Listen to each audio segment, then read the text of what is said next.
Welcome to Trump Wire, your trusted source for breaking headlines, global insights, and sharp analysis from around the world. If you're new here, don't forget to hit that subscribe button and turn on notifications so you never miss an update. Let's talk about Canada, America's polite, reliable neighbor, and for decades, our closest economic partner. Our economies were so intertwined that crossing the border for business felt like a quick trip, not international travel. But in 2025, that relationship hit a wall. Headlines now scream about a trade war, economic devastation, and a staggering 62% drop in exports. This isn't a minor spat over spelling color. It's a full-blown economic brawl, with the Trump administration slapping tariffs on Canadian goods and building a financial wall along the border. The justification? National security. But are Canadian kitchen cabinets really a threat? The fallout has been brutal. Imagine running a lemonade stand where most customers are from one house, then the dad suddenly charges his kids extra for your lemonade. Your business collapses. That's Canada now. In 2024, over 3/4 of Canadian exports went to the US. Now, that flow has slowed to a trickle. This isn't a targeted strike, it's economic carpet bombing.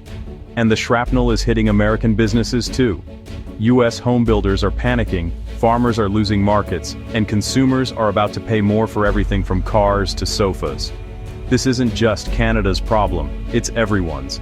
It's a self-inflicted economic wound. The strategy? Bold, maybe. Effective? Not at all.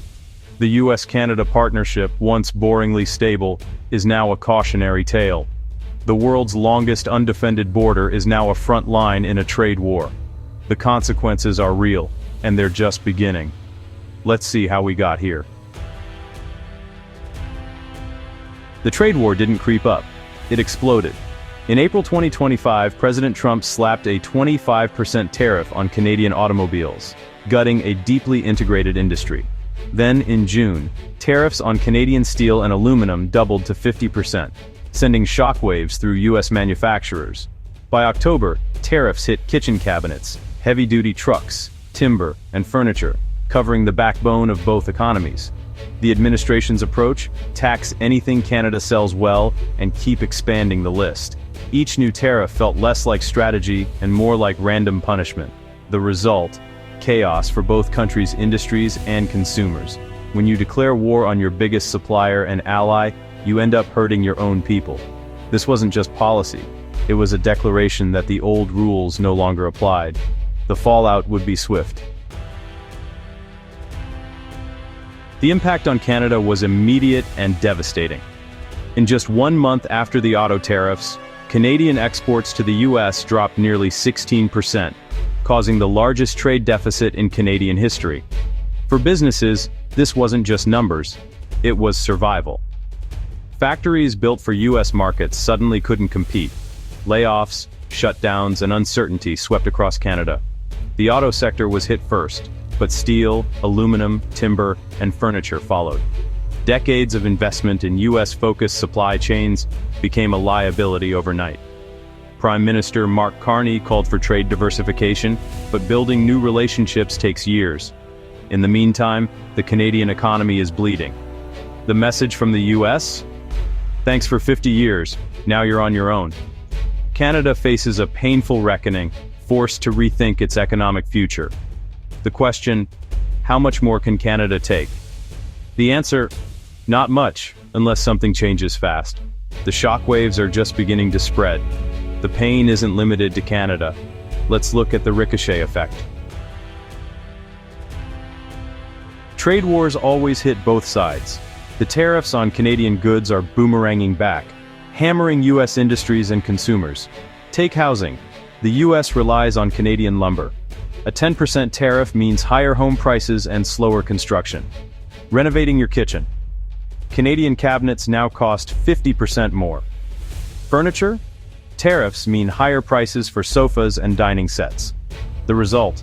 A nationwide tax on homeownership and renovation, paid by Americans. US furniture importers can't shift supply chains overnight, so consumers pay the price. The irony? US farmers are also suffering.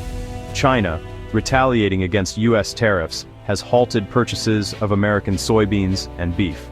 Midwest farmers are left with crops they can't sell. We're punishing Canada by making life more expensive for Americans, while our broader trade war is destroying US agriculture.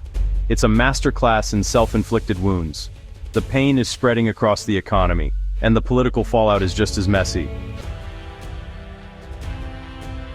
Prime Minister Mark Carney is walking a political tightrope. He must defend Canadian interests without alienating the country's dominant trading partner. In August 2025, Carney reduced some retaliatory tariffs, hoping to de-escalate tensions after a call with President Trump. Critics called it surrender, arguing Canada gave up leverage without US concessions. Carney's gamble: preserve most tariff-free trade while fighting fires on the edges. The debate rages. Smart diplomacy or desperate move?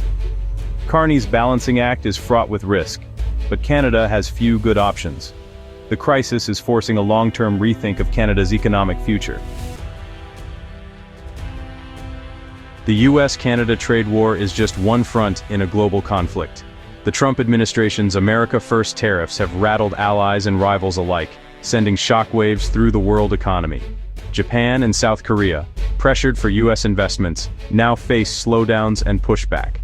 Even neutral Switzerland is suffering, forced to intervene as investors flee to the Swiss franc. The US trade war is breaking economies far beyond its targets. Countries are scrambling to build new partnerships and supply chains that bypass the US. The administration's strategy: threaten tariffs on everything from films to electronics. But the world isn't easily rewired. Global commerce is a complex ecosystem. The US is acting less like a careful engineer, more like a toddler with a hammer.